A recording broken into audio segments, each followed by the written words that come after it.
It's crucial to a diversified portfolio is tapping into long-term structural drivers through different means. Yeah. I'd like to talk about the bond market as well. We were started the year bullish on bonds. We were hoping that after a tough year last year, they were going to come back. How have you seen that play out? Yeah, the bond market is very much this year continuing to price in a steeper recession in the equity market. And after the year that the bond market had last year, which is pegged as one of the worst on record, there's been a lot of positivity around the bond market in corporates and in government.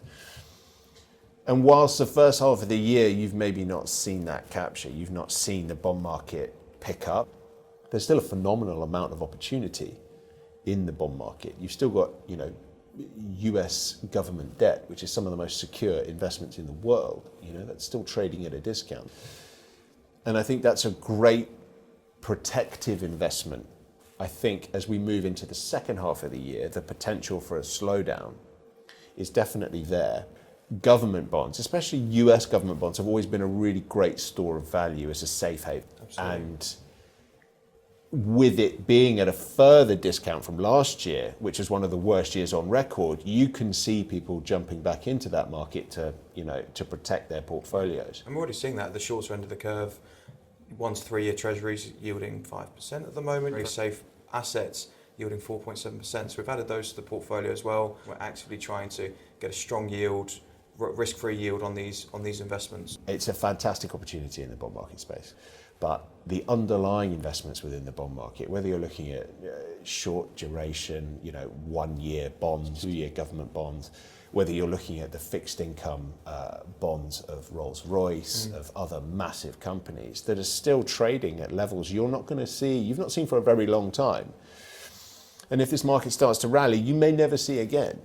And there's an incredible amount of value there. And we're capturing that. We've looked at that short-term space to put client money to work in the bond market, but we're also looking at the very attractive end of the corporate space in the bond market as well, and trying to capture that value. It's about risk reward as well. We're seeing these yields and we think that it's worth the risk in some departments, but also we're not going to be taking those risks on the junk, that really high yielding part of the market going into recession. Default rates we're already starting to see tick up in the US. That's something that we're keeping an eye on as defensive asset managers. Yeah, 100%. Again, I go back to what I really enjoy about running these types of portfolios is that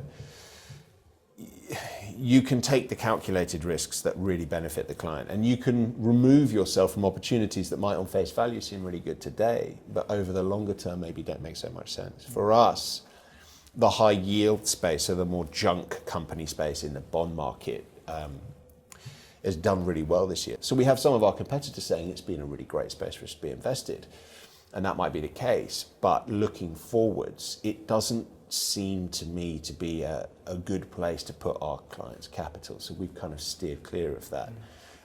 Sure, it's hurt a little bit in the short term, but primarily, and this speaks back to what we were talking about at the beginning, which is the volatility element. The volatility of the portfolios continues to be very low.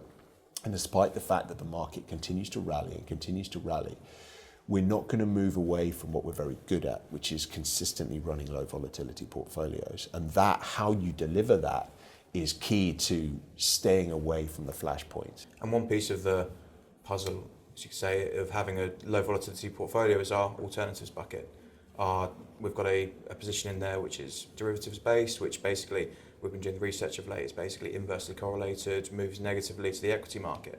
And that's something that we see as a protector and something that we're keen to have in our portfolios long term. Having those investments in our portfolio has been the backbone of what's made TAM a great investment. TAM's always had that diversifier, that alternative investment. When you hit the volatility last year, that fund was rallying and rallying and rallying whilst the bond market and the equity market were steeply going south.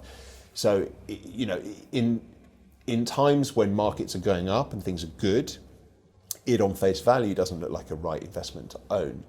But if things turn negative, as they potentially could as we move into the second half of the year, as you get an economic slowdown, as you start to get consumers pulling in their spending, as you start to get unemployment rising, as you get inflation perhaps remaining a little bit more sticky than we've anticipated, clients are going to be very glad that we retain that defensive capability and those sorts of products. We absolutely want to keep them in the portfolio.